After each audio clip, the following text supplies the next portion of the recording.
This is continuation. This is the problem that I find with coverage services. They wanted me to, back when I was in Slovakia, they wanted to take away the only thing that I had in my life and had nothing else to fill it with except the same thing, which was talking about it. You know, you may have your hashtag or your wife, but you're still sitting there talking about it and obsessing about it. So, I don't think they're addressing the underlying issues. We talk in dual diagnosis issues with mental illness and addiction illness. So, they always say, which one came first, chicken or the egg? Well, in my case, I was addicted when I was a kid because I was a good kid. I don't know why, middle class America, whatever. But I did have panic attacks and it runs in my family. So I had mental illness first, but 20 was the first time I realized I had an obsession with alcohol because I wanted someone over 20 to get it for me, which happened to be a girl, which I was also obsessed with. So much that when I didn't see her, I would go up and down the rows of every single aisle in the college until I saw her. She was a vegan. I pretended I was lactose intolerant because I was too worried of coming out to her that I wanted to be just like her.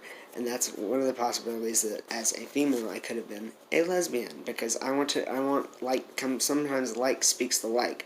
Now I'm a little bit attracted to men after I transition. They say that's typical because sometimes you just want someone like you.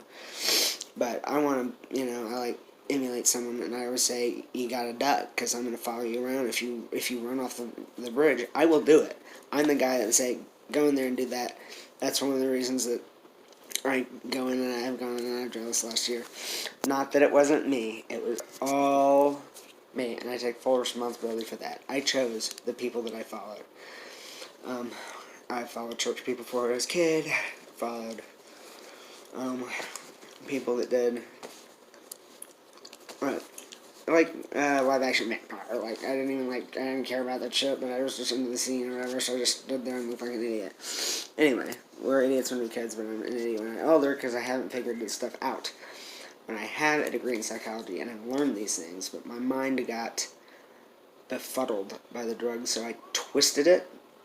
But now that I have a little bit of clarity, since I've had these great services here at Santa Barbara that I actually used, and I don't feel like such an outcast here, but in another way, I still do kind of want to stick out.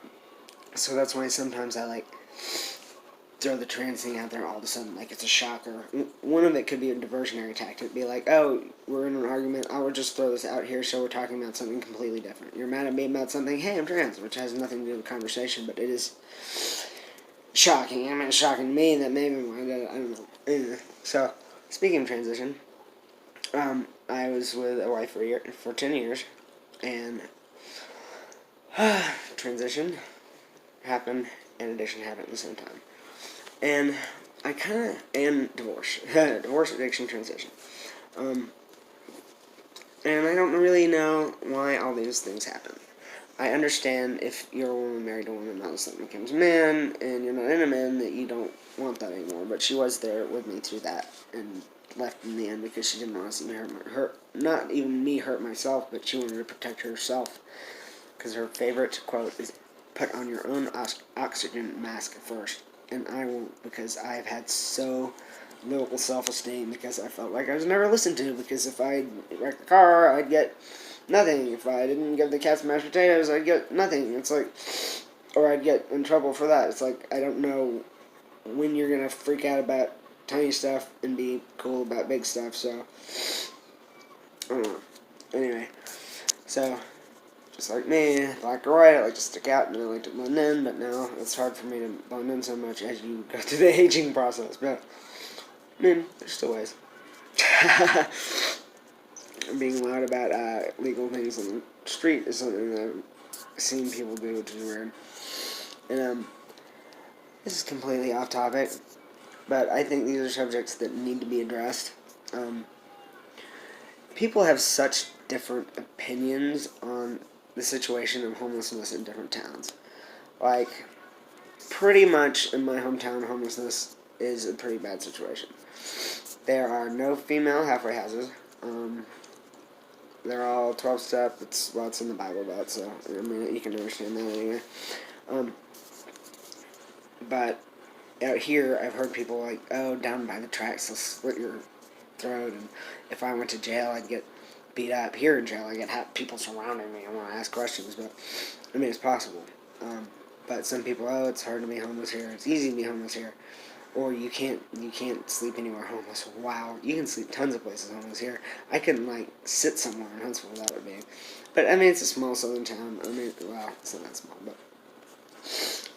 but apparently, my dad told me that there's lots of homeless population in California, which I was kind of homeless when I came out here. So, I'm like, I got kind of reprimanded about, which was good actually. I appreciated it by one of the guys at the facility. He's like, if you're coming out to California to use our services, you better do it. And I meant it, because I always say I did California before California, did California, which is true. Anyway, that's another story. So, fiction and transition happen at the same time. Like speaks to like. So I'm not exclusively attracted to men in a room, but I am kind of, and that could have been hormonal, I'm not sure anyway. But that's a whole other issue. So we got medical issues. These are my issues. I have them all. It's a family thing. Doesn't everyone have their issues? It's like, but I'm just trying to delve into mine. So we had eating problems, we had heart problems, we had mental problems, we had,